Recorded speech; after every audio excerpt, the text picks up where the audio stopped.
Welcome back to the MizzouToday Show, brought to you by On3 and Rivals. I'm your host, Kenny Van Doren. We'll be talking about Ahmad Hardy today. And then after the break, in the back half of the show, we'll be talking about the latest transfer commitment for the Mizzou Tigers and Jordan Crawford from South Dakota. But to start the show, Kyle, we're talking about Ahmad Hardy. We'll go into a little bit of the specifics of the shooting that happened in Laurel, Mississippi, just based on all the information that we have. There's no reason for us to speculate anything that happened anywhere. The reasons behind the shooting, what escalated, we can only give you what's actually reported. We can only give you what we've heard. And I mean, that's the full extent. There's no reason for us to jump to any other conclusions other than what we can give you and what the University of Missouri has released as well. So just kind of going down the basics right here, Kyle, and then jump in whenever you need to and other information that you want to add that has been reported, that we've reported.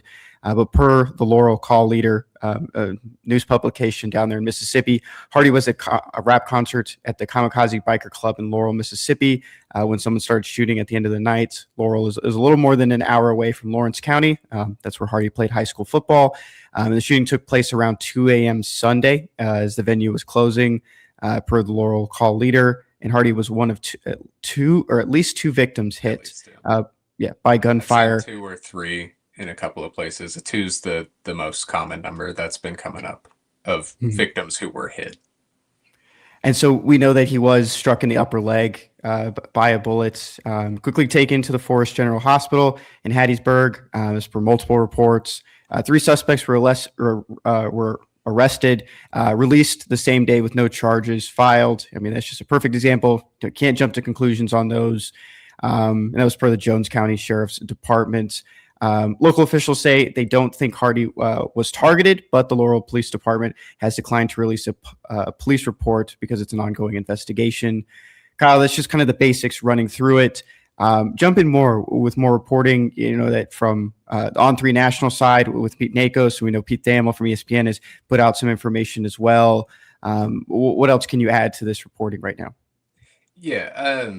Before I add much, I'll say I think it's important not to jump to conclusions with this stuff. I know with the 3 suspects' names who got the names were released Monday, kind of moderately soon after the information initially came out. All 3 of those guys were released without charges relatively quickly afterwards. It's important not to just assume that everything's done just because a couple of names get released. The ongoing investigation, more information will come out over time. I know it kind of sucks to wait and just have to be patient with some of this stuff. Ahmad made it back to Columbia, I believe yesterday, Tuesday, and is set to try to start rehabbing with the team. So the surgery was successful. Multiple people from around him and reporting on the incident said he was in good spirits the whole time, which very believable. Ahmad's a pretty good spirited guy, so makes sense to me that he would just be joking around and trying to have a good time with everything. And timeline wise, Drinkwitz talked about it at the ZDU tour stop in Dallas last night. We don't know. It's impossible to know. Any semblance of a timeline at this point is a guess at best. We might find out in, I think Drinkwitz said 3 or 4 weeks. We might have an idea of a timeline, just depending on how the start of rehab goes and all of that. And it's not impossible he could play this season, depending on how that rehab goes. It's also, not impossible that he misses this whole season. And honestly, whether or not he plays football this year is to me kind of the least important part of the story. I know we're, a Mizzou sports site and podcast, so obviously how it affects the Mizzou football team will be an important thing that we discuss over time. But when it comes to the situation itself, it seems like Ahmad is going to make a full recovery, which is the most important part. And that's kind of the part to care about right now, is that like seems like he's going to be okay. That's the biggest thing. Whether he's able to make a full return to football activities, or when that happens, or to whether he's able to get back to 100% of what he was before, all of those conversations can come later. But the most important thing right now is every report is that he should be set to make a full recovery and be able to kind of return to regular life. Yeah, we know he's a new father, Ahmad Hardy Jr. We know he has a spouse, a partner, and so those things always come first, and sometimes it gets lost. So this is a good reminder of how fragile life is, and how, I mean, I wouldn't say lucky, but how blessed Ahmad Hardy in his situation is, and it's good to hear he's in good spirits, and that just sounds like the character we've seen from Ahmad Hardy as he came out just a little bit more and more, came out of his shell over the past couple of months. And even like when I went to a spring practice, college, just joking it up with the reporters as they walked by, just kind of, just poking at them, just poking fun, just as he was having fun with it. So we know he's always kind of been in good spirits just with anything that he's been doing. And I'll read the official statement from Mizzou on Monday that first reported this information about Ahmad. Is Mizzou football student athlete Ahmad Hardy was a victim of a shooting at a concert in Mississippi early Sunday morning and sustained a gunshot wound. Ahmad went surgery Sunday in Mississippi and is in stable condition. Ahmad is deeply loved by his teammates, coaches, friends, families, and fans. We will continue to stand beside him and his family throughout this difficult time, offering our love, prayers, strength, and support. A timeline for his return to football activities is unknown at this time. Mizzou Athletics will provide more information on the status when it becomes available. We know that Eli Drinkwitz posted a photo, which I believe was from Mississippi, right? Is that the assumption, Kyle? Is that something we just can't even assume? I don't know. But he said counting our blessings. So just kind of letting things kind of play out there. And we know that there's a lot of people in that camp that are supporting Ahmad for the teammates and just former teammates, even players that he didn't even play with at Mizzou, basketball players, other former Mizzou people have reached out and offered that support as well. Just because, how much they care about this guy and how much they care about anyone else that would be in this situation from this team. I'll just kind of run through that again. That the shooting was around 2 a.m. Central Standard Time on Sunday at the Kamikaze Biker Club. It was for a concert that Ahmad Hardy was attending at the time.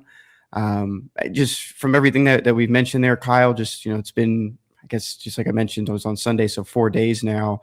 Anything else that we can say or point to just on the situation for Ahmad Hardy?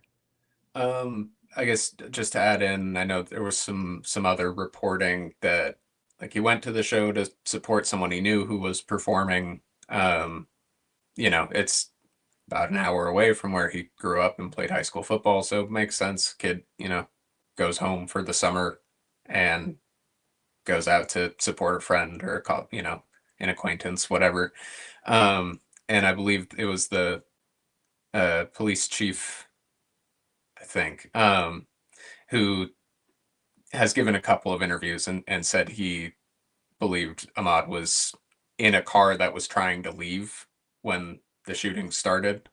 So like everything was kind of closing down and everybody was heading out, but because of the amount of cars that were all trying to leave at the same time, I think the police chief said it was a pretty chaotic situation of people trying to get out, and really like it just seems like wrong place, wrong time, just unfortunate, incredibly unlucky situation to be in, especially if you're on the way out and then you still get hit. Like it's awful. The whole situation's obviously awful, but yeah, I mean that's kind of all I've got. Yeah, Laurel Police Sergeant Macon Davis mentioned that Hardy was at the concert to support someone who has been performing. We know that there was, multiple local rappers, artists that were performing at this event. And Davis also said that Hardy was a passenger, as you mentioned, in a vehicle departing the venue when he was shot. And that's from those interviews that you mentioned with local TV and area TV, especially here in the state of Missouri. Kyle, this is the tough part, just to kind of point out just where the team goes from here, especially we don't have a timetable, we have no timeline or inkling of what this could mean for Ahmad Hardy in his 2026 season. But just a quick outlook just on this running back room that was supposed to be one of the top ones in the country. Especially if Ahmad is back and healthy as well, there's going to be a huge chip on his shoulder at the same time. But what does the running back room look like just for the Tigers this season? Yeah, I mean, like I've already said, how it affects the team, how Ahmad's future on the field is not the most important part of the story. But also, as we said, we are a Mizzou sports podcast and a site. So if Ahmad isn't able to return immediately, then, Jamal Roberts becomes the primary running back. It becomes, incredibly important that Mizzou was able to retain him coming out, when he could have hit the portal and probably had an opportunity that at that point looked a little more like an RB1 opportunity. Now he's got what might be an RB1 opportunity here. There's also Zayshawn Edwards, who was a FCS All-American, ran for 1,000 yards last year at Houston Christian. And Malloy Fanoti, I believe is how you pronounce that, played at Montana last year. That's part of why you hit the portal, is you never know what's going to happen, and you might need some depth. So there are options in the backfield. Jamal Roberts pretty clearly becomes RB1 if Ahmad is not able to return immediately.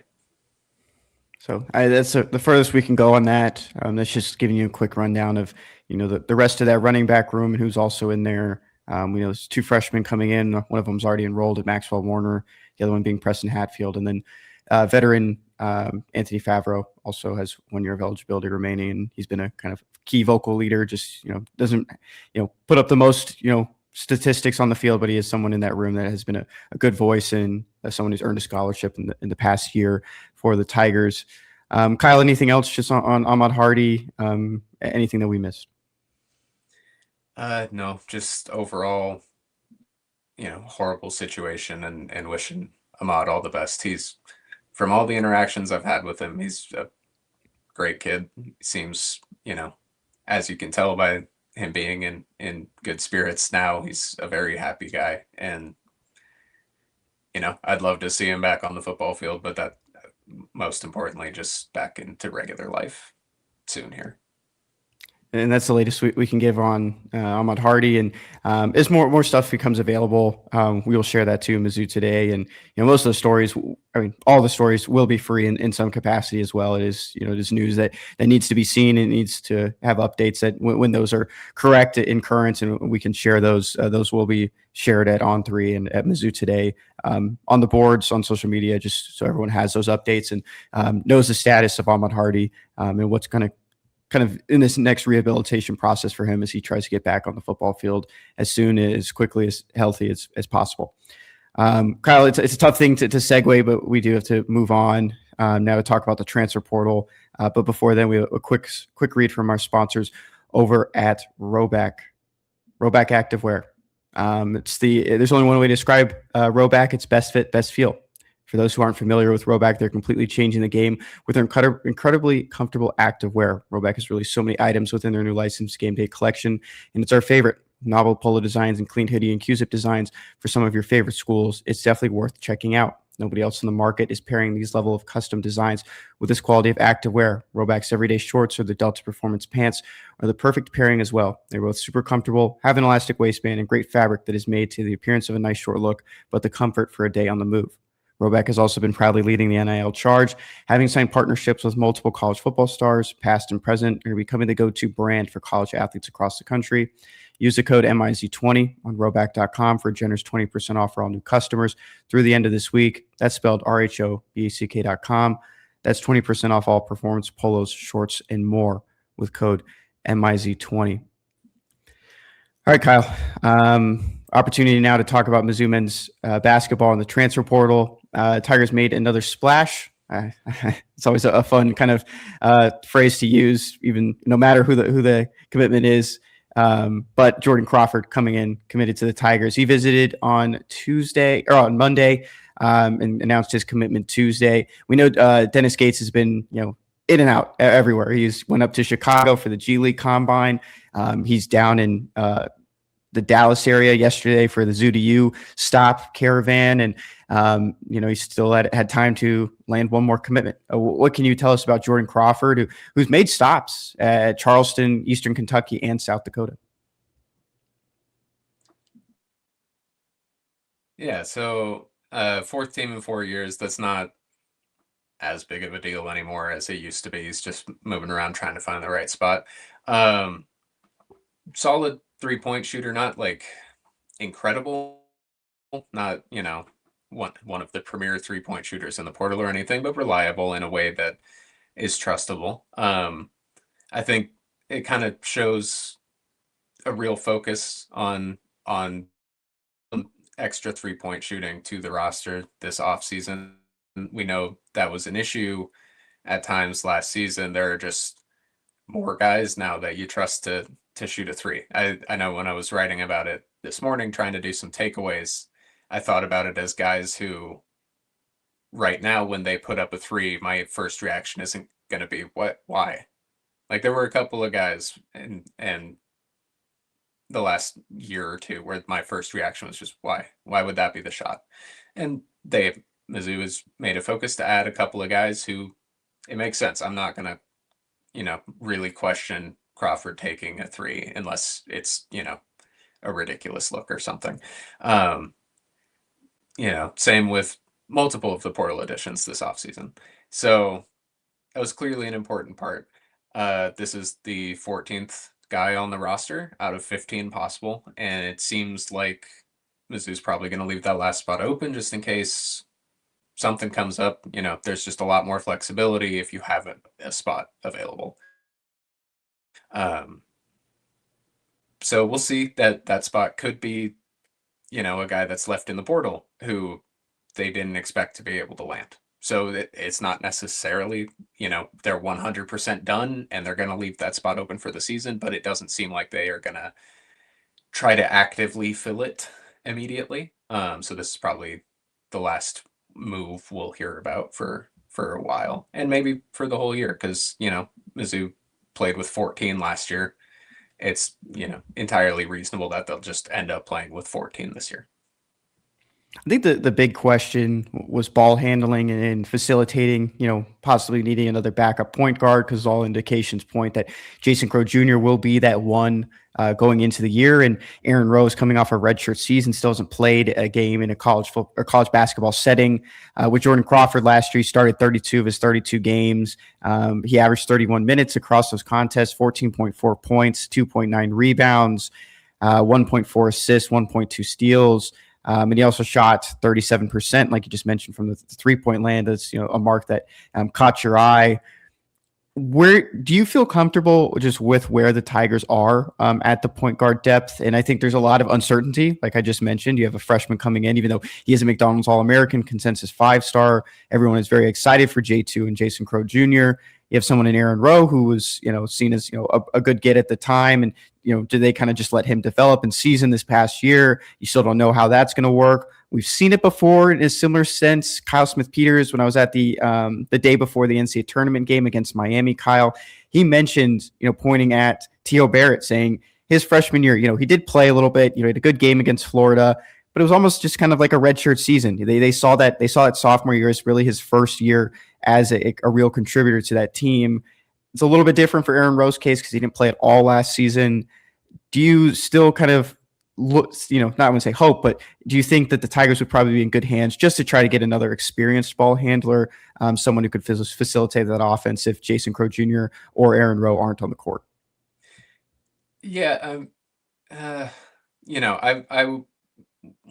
never tried to hide that I thought this final portal edition would be a specific point guard, somebody with experience, just running point at the college level. Because as you mentioned, Jason Crow Jr. is probably going to be pretty good. And even if Aaron Rowe comes out and is also pretty good, that's 2 point guards who have never played a college basketball game to this point. So, that was something I assumed they would focus on with this extra edition. But as I was thinking about it more post getting Crawford, if you look back at last year, by the end of the year, especially Jaden Stone was running point, not an uncommon amount of time. I mean, it like obviously wasn't all the time, but he was in control of the ball sometimes when Ant and Tio were on the floor too. I think if you look 2 years ago, Tamar Bates ran point, had control of the ball, was the key guy running the offense. So, Mizzou has played it to where the two or even the three occasionally is the guy kind of in control. And I think you could see that with maybe Kennard Davis is probably the next guy up in that group. Maybe even Jameer Jones, if you want, somebody who's gonna, like the thought was with Anthony Robinson last year, kind of set up the offense in a way to create an opportunity to get to the rim. So, there's a lot of flexibility within this lineup. There's a lot of guys who could play 2 or 3 spots on the floor, which is, I'm sure, Dennis's dream is having a million different ways to construct a 14-player roster on the floor. So we'll see. I mean, I worry a little bit that there isn't like a true experienced point guard. Um, but I think there's a lot of different ways that you can kind of finagle the current roster and lineup into making it work out. And there's guys who, like with Kennard Davis, you can put, if he's in control of the offense, he's been around in college basketball a long time. Same with Jordan Crawford. They know what they're doing and can have that experience. It's just not as like a true distributing point guard in the way that I had been thinking they would look for. So my last question for you, Kyle, and I think you can point to maybe even Dennis Gates' first season or that first year after the winless SEC slate.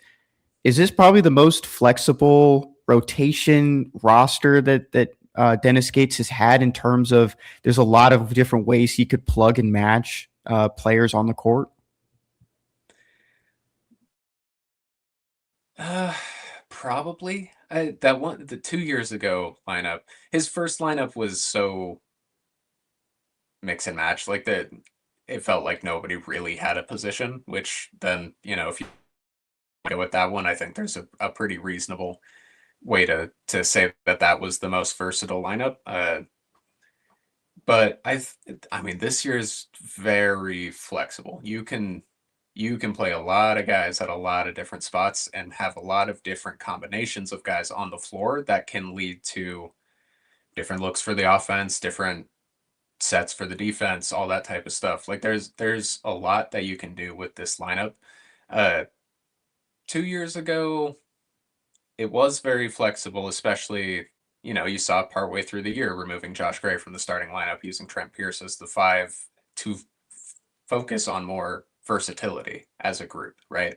More spacing wise and everything. And then you could throw Josh Gray in, but that's still a little bit more set than I think what we'll get this year. I think there's a lot of fluidity with how Dennis can put lineups together with this year's roster. I know we did it last show. Give me your starting 5, just off the dome. You don't get to look. Don't get to look at it. Don't get to look back at the last show. I think someone did point out in the comments on YouTube that they don't think Tiller will be the 5 at any point. I saw that comment too. It's reasonable. I mean, he played the 4 last year. That was with a team that had Flory Badunga at the 5 consistently. So I think I think I would probably keep it the same. I don't think Crawford jumps in as a starter or anything like that. So I think what I had was Jason Crow Jr. at the 1, Jameer Jones at the 2, Trent Pierce at the 3. I think I might add Tony Bryant as my 4, and then Tiller as my 5. You could also very reasonably say Tiller's the 4 and Jalen Carey's the 5. I think either of those lineups is very talented, solid. I'm sure we'll see both of those combinations at some point this year. But that's kind of the point, right? Like you could, with those 5 guys specifically, I think every single guy that I named could play at least 2 spots on the floor. I think Jason Crow could be the 1 or the 2. I think Jameer Jones, especially if he's coming in to play the 2, has the ability to play 2, 3, or 4. Trent Pierce, I think you could also say 3, 4, 5, maybe the 2. I don't love Trent Pierce as a guard just because of the size, but like as a catch and shoot too, that'd be fine. But certainly 3, 4, 5. We've seen him start at all those spots. Um, if it's Tony Bryant at the 4, I think he could fit as the 4 or the 5. I'm not sure I'd love to move him up to the 3. Um, Tiller, I think, could play 4 or 5, and then Carey could probably play 4 or 5, probably more just a 5. But like that's an incredibly versatile lineup. And then you've got Kennard Davis, who, if he's going to play the 1 at some point this year, is probably going to play 1, 2, 3 at some point this year. Crawford might also play 1, 2, 3 at some point this year. Like there's just so much you can do mixing and matching that I'm not even sure the starting 5 is necessarily the biggest deal. Because I tried to ask Dennis about this kind of through the season last year, especially as Trent Pierce was returning from his injury. Um, I remember there was a game while he was still coming off the bench, and I think he had just played 20 to 25 minutes somewhere in there. I don't remember who against. It was early enough in the conference season that he wasn't starting again. Um, and I remember asking something like, is Trent returning to the starting lineup something that you really want to see? And do you think that's a move that's coming soonish? Is something to that effect. And his response was like, well, he's already playing starter minutes again. And that's more important than necessarily being one of the first 5 guys on the floor at the jump, right? Uh, and I think that's a good indication of how Dennis views lineup and roster construction is it doesn't necessarily matter to him who's on the floor for the jump. It's who's playing 20, 25, 25 to 30 minutes. And that's just the group that he's going to consider starters, right? So maybe that includes Kennard Davis, right? But if he's not on the floor with the first 5, he's not technically a starter, but he's still playing 23 to 26 minutes a game or something, then like it's essentially the same as say Jameer Jones, who maybe is in the starting lineup, but is also playing 24, 25, 26 minutes a game. If the minutes play out similarly, then Dennis is going to view them as starting rotation guys instead of just a pure starting lineup. It's a fun problem to have. I don't even know if it's a problem, but it is fun to kind of think about that from the different points of perspective of who can be on the floor. What are those matchups that we see? Like you mentioned, do you need to pull a bigger guy off the floor? Does Carey not have to be on the starting floor at that time? Can he go in at the first TV timeout? Yeah, there's a lot of different scenarios, and I like the idea of Tony Bryant. I think there will be multiple games where Tony Bryant is a starter, and even if he doesn't play over 20 minutes in that game, I could still see him doing that. We saw with Anar Boateng a couple years ago in his freshman season 2 years ago as a Just starter, trying and to get him adjusted to the speed of the game, right? And it didn't quite exactly. click for Honor that year, but like Gates really tried. He tried hard to get that moment for Honor to click in a game throughout the non-con schedule in his freshman season. And I think we talked about it maybe last show. It was, I think, last show or maybe one earlier about Tony Bryant and how he is listed as a center prospect, but I do think his future is probably at that 4 spot, more of a traditional power forward. Someone's still a big on the inside, but like you mentioned, I mean, this could be the year we really embrace positionless basketball more in the conversations that we have about these rotations. Kyle, it's May 13th. The school year is almost over. Sports are almost over on the Mizzou calendar, at least. What's going on for you? What else is going on in the Kyle world? Just finishing up baseball coverage. That'll be done, assumedly, in the next 2 weeks. Final series of the season, regular season, coming up this weekend, and then SEC tournament. Mizzou's not going much farther than the SEC tournament unless it wins the SEC tournament. So we'll see exactly how long that goes. But after that, just looking ahead, I've got some plans in place to do some more transfer analysis for football and basketball. But come, mid to late June, I'm getting married and then going on my honeymoon. So there will be some time this summer where I'm just fully away. I had a conversation with a couple of the other beat guys recently talking about how this job is relatively kind of easy, at least physically, in comparison to a lot of jobs, but it does really tire you out when you're going nonstop through football and basketball season, and trying to be intentional about taking some rest time during the summer when there's not much going on is an important way to prepare. So I'm going to do my best to be kind of intentional about taking some extra rest this summer, as I'm also making sure we've got plenty of content and all the news coverage and stories leading up to the season that you could want. I was at the ZDU, and I don't remember what prompted it when I asked him, but I was in school at the same time as Callum McAndrew, the Columbia Daily Tribune. And I asked him if he was going to do something, and he said, this is my off season. I'm not going anywhere else. This is it for me. I could see that for you as well, Kyle, and just all the other guys that have been in the similar shoes as you throughout these last couple of months. Can I say where your honeymoon is? Because I do have something that I could throw out there about it. Sure. I think it'd probably be hard to find me. Okay. Kyle will be in Hawaii. I'm not going to say where, but if you do spot him at all, I will give you a free year of Mizzou Today. If someone can get a photo with him, or at least just go up and tell him that you know who he is. He will be in Hawaii in July. That's all I'll give you. I doubt anyone will ever pull this off, but if that somehow overlaps with anyone listening, if you find Kyle, take a photo with him or just go up to him. I will give you a free year of Mizzou Today. I'll agree to that deal. Sure. Okay. We have to get the boss. Sure my current fiance would love to be adopted on our trip, but if you just come say hi, I'm a subscriber. Love appreciate the work. Then great. Yeah, we'll take that. Awesome. We'll get the boss to sign off on that one as well. But I think that would be a fun little game. I think we've talked about it before, just especially from if you're in the tailgates and if you spot either of us, we'd give you like a month or something off. We'll figure something out. I mean, it would just be funny if someone actually runs into you. Kyle, anything else before we send it off? No, I think that'll do it for the week. You can follow all Kyle's work at Mizzou Today and mine as well on the recruiting side. But he's Kyle_McAreavy on X. Get all the work there. You can join Mizzou Today for $1 for your first couple of days. See if you like On 3 and Rivals. We had a lot of national coverage recently, Kyle. I don't know if you noticed that as well. A lot of help just on the Ahmad Hardy side as well, just with everything that is updates that have popped up there. And then on the even mock drafts for 2027 in the NFL have been coming out already. So there's a lot of coverage with Caden Green and his future too. So give it a follow on that side as well. Give it a look on the national side. Come read our premium stuff as well at Mizzou Today. Join the conversations in the Tiger Walk, and we'll see you guys next week.